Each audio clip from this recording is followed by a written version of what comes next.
जय हिंद दोस्तों। चलिए आज हम लोग देखेंगे बाबू क्लास 10th का संस्कृत चैप्टर 6। ठीक है, भारतीय संस्कार यानी भारतीय संस्कार। ठीक है, जिन जिन बच्चों को संस्कार के बारे में नहीं पता आज बढ़िया से जान लीजिएगा। ठीक है, और बहुत बढ़िया चैप्टर है। देखिए तो स्टार्ट करके एक एक पॉइंट से हम लोग स्टार्ट करेंगे।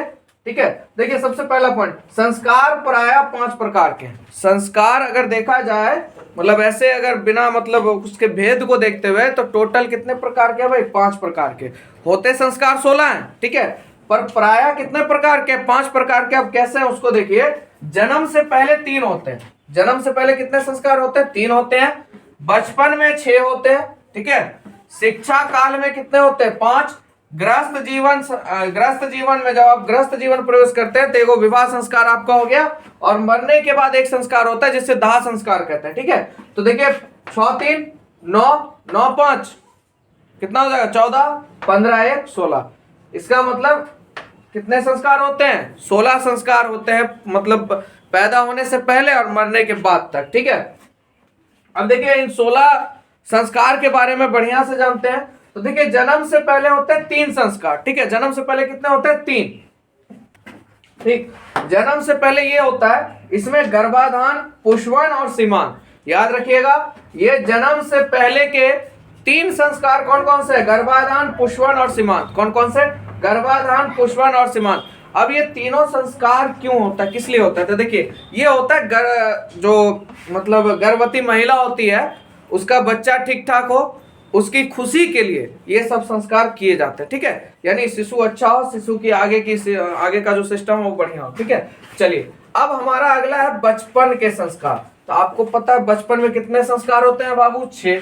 बचपन में संस्कार कितने होते हैं? 6 होते हैं। जात कर्म, नामकरण, निष्कर्मण, अन्नप्रसान, चूड़ाकर्म, कर्णवेद। ठीक है, कितने होते हैं बाबू? 6। कितने होते हैं? 6। जन्म से पहले कितने होते हैं? 3। बचपन में कितने होते हैं? 6। याद रखिएगा। ठीक है, और याद कर लीजिए, जात कर्म, नामकरण, निष्कर्मण, अन्नप्रसन, चूड़ाकर्म, कर्णवेद। ठीक है, तो ये सब जितने भी संस्कार हैं आपके, ये सब एक कर्म के अनुसार चलते रहते हैं। चलिए अब आपके एग्जाम में पूछने वाला है शिक्षा संस्कार। अब एग्जाम में कैसे पूछते हैं देखिए, आपसे पूछ देगा चूड़ाकर्म किस संस्कार में आता है? तो बचपन में आता है। ठीक है, सीमान किस संस्कार में आता है? कब होता है? जन्म से पूर्व। गर्भाधान जन्म से पूर्व। पुष्पन जन्म से पूर्व। नामांकरण बचपन में होता है। निष्कर्मण क्योंकि जब बच्चा पैदा होता है तभी उसका नामांकरण किया जाता है, तो ये सब बचपन के संस्कार के अंतर्गत आते हैं। ठीक है, अब शिक्षा का संस्कार यानी शिक्षा संस्कार की बात करें तो कितने होते हैं बाबू? 5। कितने होते हैं? 5। और ये थोड़ा आपके लिए इंपॉर्टेंट है। ठीक है, सबसे पहला होता है अक्षारंभ। तो देखिए अक्षारंभ का मतलब हो गया अक्षरों का आरंभ करना, यानी अंक लिखना, अक्षर को लिखना। ठीक है, इसमें बच्चा अक्षर लेखन और अंक लेखन आरंभ करता है। किसमें? अक्षारंभ में। दूसरा है उपनयन। उपनयन क्या है इसको समझिएगा, इसमें गुरु के द्वारा शिष्य को अपने घर लाना। गुरु क्या करता है? शिष्य को अपने घर लाता। पहले ऐसे ही होता था। ठीक है, गुरुकुल में रखा जाता था, और शिक्षा का नियम, शिक्षा के नियम का, वहां के अनुशासन का, वहां जो गुरु के पास नियम कानून है उसका पालन करना। ठीक है, यानी उनके नियम के अनुसार चलना, वो किसमें आता है? उपनयन। ठीक है, चलिए बाबू अब हम लोग का तीसरा है वेदारंभ, यानी गुरु गृह में ही शिष्य वेदों की शिक्षा लेना आरंभ कर देते हैं, यानी वेदारंभ। ठीक है, किसान यानी गुरु गृह में शिष्य का सबसे प्रथम क्षौर कर्म होता है, मतलब मुंडन संस्कार। ठीक है, जिसे क्या कहते हैं? किसान। चलिए 5वां है समावर्तन, यानी शिष्य का गुरु के घर से अलग होकर गृहस्थ जीवन में प्रवेश करना। ठीक है, चलिए अब देखिए विवाह संस्कार हमारा जो लास्ट बनता है, कौन सी बचता है? विवाह संस्कार और एक मरने का संस्कार। तो देखिए विवाह संस्कार से ही मनुष्य वस्तुतः गृहस्थ जीवन में प्रवेश करता है। जब मनुष्य का विवाह होता है तो एक बंधन से बन जाता है। किस बंधन से? गृहस्थ जीवन के बंधन से। ठीक है, विवाह एक पवित्र संस्कार माना जाता है। बहुत लोग विवाह को सोचते हैं भाई लड़की है वो है, उससे कोई मतलब नहीं है। विवाह को अगर हिंदू धर्म माना जाए तो सबसे पवित्र संस्कार माना जाता है। ठीक है, जिसमें अनेक प्रकार के कर्म कांड होते हैं, जैसे वागदान होता है, मंडप निर्माण होता है, लड़की के घर पर वर पक्ष बाराती का स्वागत है ना, वर वधु का परस्पर निरीक्षण, कन्यादान, अग्नि स्थापन, पणि ग्रहण, लज्जा होम, सप्तपदी, सिंदूर दान इत्यादि। इतने सारे कर्मकांड होते हैं एक विवाह संस्कार में। सोचिए कितना शुभ माना जाता है,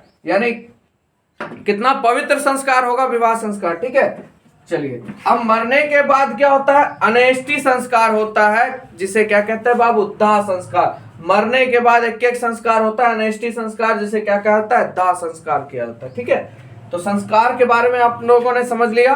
अब इसका कुछ क्वेश्चन का आंसर को देख लेते हैं। देखिए, संस्कार कति संति, संस्कार कितने होते हैं? 16 होते हैं। ठीक है, जन्म से पूर्व यानी जन्मता पूर्व कति संस्कार भवन्ति, त्रय, यानी कितने जन्म से पहले कितने संस्कार होते हैं? 3 होते हैं। शेषवे कति संस्कार भवन्ति, देखिए शेषवा, बालक बचपन को ही शेषवा कहते हैं, ध्यान रखिएगा।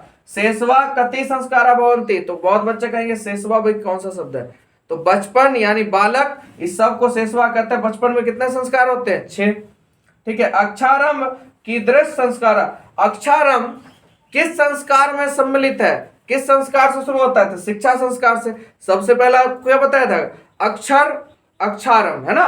तो यानी अक्षारम किस संस्कार के अंतर्गत आता है? शिक्षा संस्कार। ठीक है, उसके बाद गृहस्थ जीवन से एक संस्कार का, गृहस्थ जीवन के लिए एक संस्कार कौन सा है? तो कौन सा है? विवाह संस्कार। ठीक है, कोई दिक्कत यहां तक? चलिए आगे देखते हैं। चलिए बाबू, अगला क्वेश्चन है भारतीय संस्कृति परिचय कैसे जायते। भारतीय संस्कृति का परिचय कौन देता है? संस्कार देता है ना? हमारे संस्कृति का परिचय कौन देता है? हम लोग दूसरे लोग को, संस्कार। क्योंकि हमारा संस्कार ही इतना बढ़िया है कि इसकी प्रगति हर जगह फैली हुई है भारत का संस्कार।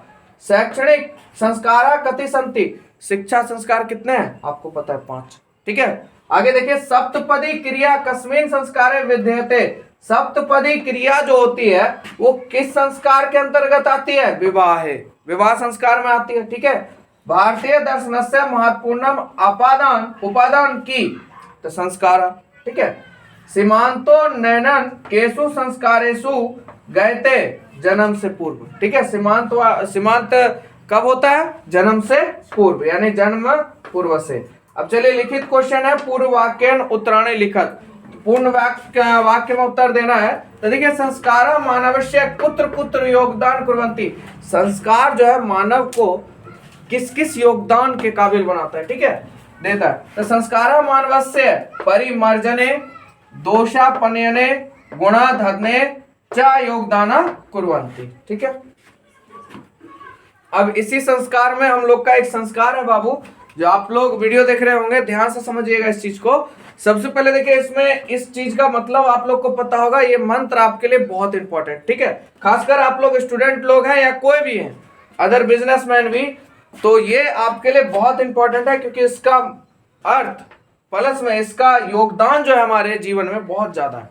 देखिए, सबसे पहले तो एक आदत बनाइए आप लोग, सुबह सूर्य उदय से पहले उठने का। ठीक है, सूर्य उदय से पहले उठिए और आराम से बिस्तर बैठ जाइए, और आंख खोलने से पहले दोनों हथेली को ऐसे खोल लीजिए। खुलते के साथ अपनी हथेली को देखिए, और हथेली को देखकर इस मंत्र का आप लोग जाप कीजिए। करागे वस्ते लक्ष्मी, कर मध्य सरस्वती, कर मूले भवेद गौरी, प्रभाते कर दर्शनम। इसको पढ़ लीजिए अपने हाथों को देख के, और उसको थोड़ा सा हल्का ऐसे घर्षण करके आंखों पे लगा के आंख खोलिए, और धरती पर पैर रख के उसको प्रणाम कर दीजिए, और उतर के अपने नित्य काम क्रियाक्रम जो आपका वो करना शुरू कर दीजिए। आप इसको ज्यादा नहीं, 10-15 दिन या 1 महीना भी करके देखिए, आपको फर्क दिख जाएगा। ये इतना प्रभावकारी मंत्र है। ठीक है, यानी मंत्र यानी हमें संस्कार एक देता है, और साथ ही साथ बिस्तर से जब आप छोड़ते हैं तो आपके माता पिता जो भी आपसे बड़े हैं उनका आशीर्वाद लेने में कोई घाटा थोड़ी ना है। आप किसी का पैर छू रहे हो, किसी से कुछ ले रहे हो, दे थोड़ी नहीं रहे हो, तो लेने में फायदा है। आराम से सुबह उठिए, जो नित्य आपका ये काम मैंने बताया, सुबह उठ के सबसे पहले हथेली खोलिए, हथेली को देखिए, और ये मंत्र पढ़िए आप लोग, करागे वस्ते लक्ष्मी, कर मध्य सरस्वती, कर मूले भवेद गौरी, प्रभाते कर दर्शनम। खोल के